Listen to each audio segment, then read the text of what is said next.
Shalom everybody, and welcome to the Treasures of the Torah. My name is Rabbi Schätze, and today I'm sitting in for Pastor Matt McEwen, who is on the road. I hope you're blessed in joining us every week.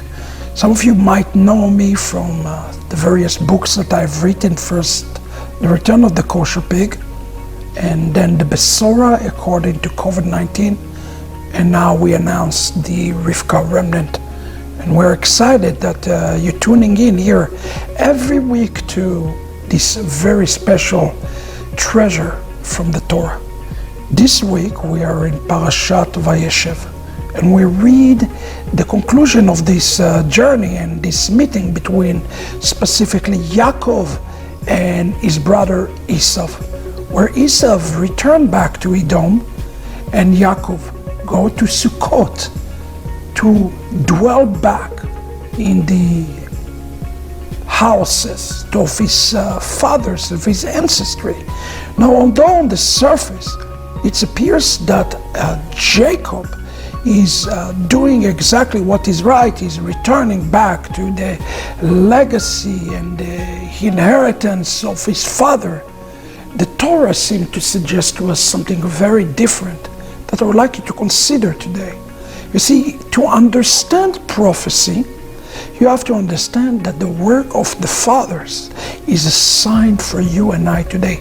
All prophecy, all hermeneutics is based upon this law that we can learn even from the mistakes of Abraham, Isaac, and Jacob. Now, this word in Hebrew, Wajeschew, and he dwell, he sat in this particular place, carries a real negative connotation in the Hebrew language.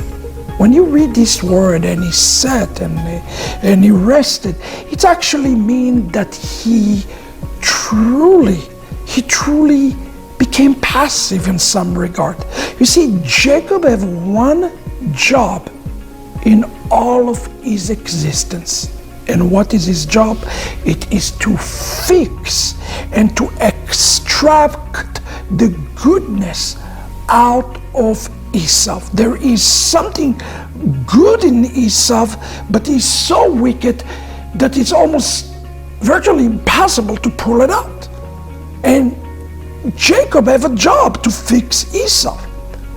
And as Esau come to him, as we read in last portion, Jacob said, yes, we are going to kiss and hug, but the reconciliation wasn't real, it wasn't complete, it didn't reach to its fullness because Esau went one way.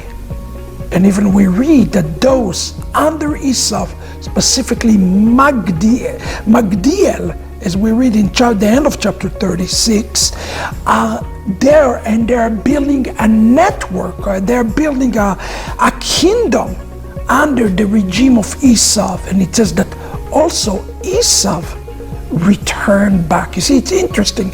Jacob is returning and Esau is returning, although Esau wanted to go and march together. You see, this is the beginning of the calamities that come in this Torah portion. All of Paraschat Wajeschew have to do with is the calamity that happened when he come to rest, when he come to dwell, when he come to become passive. In this time, Jacob had to start to deal with and to suffer the story of what happened to Joseph.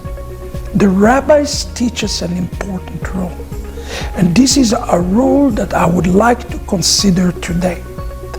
Jacob, or Israel, have a job to fix Esau. Flip the letters of the word Esau, and you get the name of Yeshua.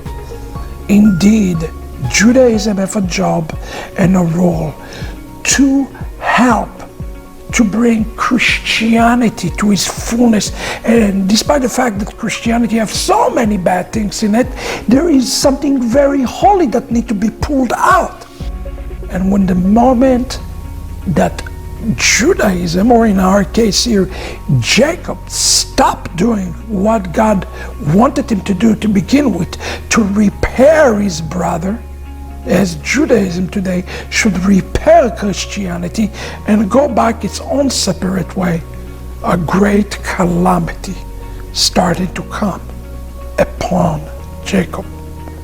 Did it dawn on you today that all of the suffering of the Jewish people takes place because we have not fixed Christianity? And that's why Christianity continued to persecute us.